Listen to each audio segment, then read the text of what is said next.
All right, Bronwyn Bishop, Gladys Berejiklian, after today's evidence seemed to be a little sharper than yesterday's evidence. I wish that report had a bit more information than sort of the histrionics of the day. But put simply, the ex-partner has now turned around and said there's a couple of things that she was clearly aware of at the time. But do you think that we've hit the moment where she has to swing? No, I don't. And Paul, I'd really like to make a statement about it. Sure. And I feel strongly about it. I've written it. OK. Go to camera 5. I don't know what you're about to say, but OK. Well, if you compare Gladys to the other two premiers on the East Coast, she's a standout. She's guided New South Wales through fires, drought and now COVID.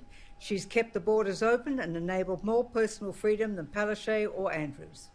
She's not denied a daughter the right to see her dying father like Palaszczuk because of some socialist bloody-mindedness, nor like Andrews, who has a pregnant woman forcibly handcuffed in her own home, and through ineptitude or worse, some 800 people have died in Victoria. 9 out of 10 people who have died in Australia died in Victoria. Will he be prosecuted under his own law about manslaughter? Or once again, do we have one rule for socialists and another rule for everybody else?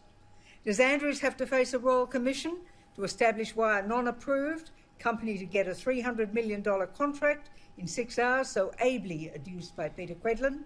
No, of course not.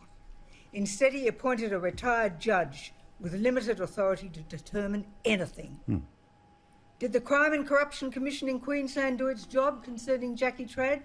No, of course not. And then we have such brave men attacking Gladys. How can a former socialist like Andrew Bolt say, if she were a man, she'd be gone? It's rubbish.